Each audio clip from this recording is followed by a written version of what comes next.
Hi, I'm Jim Tools, and today I wanted to talk about 2012 and the global awakening. Obviously, it is a really popular topic online, and it's one that I really talk about very little. And the reason is because it externally focuses us. We start to pay attention to what's going on in the world, and we want to get reliant on some other worldly event to happen to make our lives better. And that's not how this works. Spiritual awakening is an internal process. And from that internal space, it becomes a profound external influence. But you can't expect it to go the other way, where there's going to be this otherworldly experience. Something happens with, I don't know, aliens or planets colliding, or some shift in the ether, vortexes opening, portals closing, and yada yada yada. And then somehow all your internal world issues are going to be cleared, and you're going to be fine and perfect, and the world is going to be full of milk and honey, and you'll never run out of money, and everyone will love you.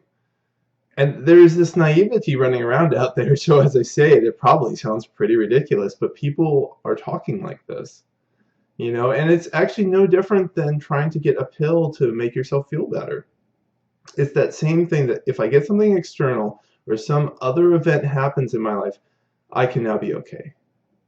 I can now be happy. And that's not awakening. That's just more of the ego game. The ego trying to manipulate its world to get what it wants. Now, I'm not saying that there isn't some interesting and amazing things happening right now. There are. But you don't get caught up in what a prophecy predicts. You can only ever be in this moment. You can never be in that future place. And whatever does happen on December 21st, 2012, if nothing else, all that will really happen is the Mayan calendar resets for another 15,000 year segment of the solar cycle, which is what it's based on, is a cycle of the sun. I don't know how they figured this out and how they came up with a very specific set of years, but that's what the Mayan calendar is about with 2012. And other things have been added on. And I'm not going to discredit them or credit them. I don't really need to do either. All I'm doing is calling you back to yourself, calling you back to this moment, calling you back to what's real in this moment for you. And in coming into that space, you can start to see, what is really going on for you, what really needs to change in your life, what needs to be let go.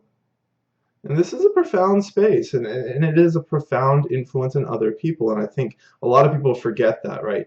That's another part of the problem of externalizing our hopes and our dreams and what we want to see is we put it over there, then we don't do our work for ourselves, and we continue to kind of play out the same painful cycles in our lives that influence all the people around us. All of our family and friends are the first ones to suffer from our unconsciousness. And so if you need an external reason to fix this internal world, I shouldn't say fix, but heal, to open, to clear, you don't want to get caught up in the fix, like problem solution. That's another ego game that you'll get lost in. You'll get lost in the self-improvement trap, which is you can always improve yourself some way. You can always learn more. You can always do something more. And that's not where this is taking you. This is taking you towards being. And in coming to being, that does heal the relationships around you, first on the energetic level, and then you learn to act from the space. And so you can apologize for things that you've done that weren't in integrity with love, and you can mend those wounds that you have with other people. And in moving from a space of love, other people learn that from you. And some people will like it so much that those relationships will blossom, and other people will not be ready. And they're like, whoa, hey, I don't know about this. You're getting all lovey-dovey on me here. I'm not okay. And they'll leave. And in so doing, though, you're changing the ripples that you send out. And of course, we are kind of little droplets of water. And how we all join together in similar vibration creates this bigger wave. And this bigger wave is what people are talking about in terms of the global awakening. And maybe 2012 is just a reason for us to do it.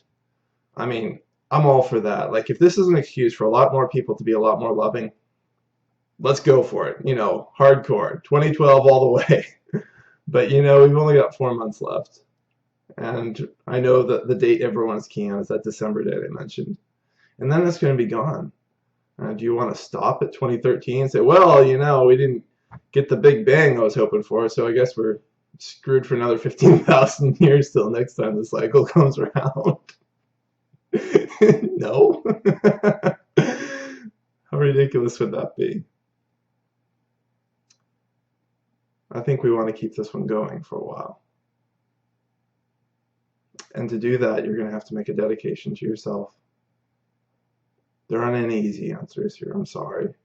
And yet, spirituality is incredibly simple. It's just right here, it's just right now. And even as I'm talking, you can be fully here, fully now. Let go of the next video you're going to look at, next blog, next website, next thing you're going to do, feeding the kids, going to work. It's not here yet. You're still just listening to me. And when this passes, let go of me. You don't have to think about it or try to understand it any more than you did. I mean, the video will still be here if you need to come back to it, but this is part of coming more present with the current moment. And in coming more present to the current moment, we are changing the world because we're changing ourselves. And that can be the gift of 2012 if we want it to be. But it's really up to each one of us individually. So these are my general thoughts about 2012 and the global awakening. You can always find more at spiritualawakeningprocess.com. Once again, my name is Jim Tolles, and I hope you're having a beautiful day.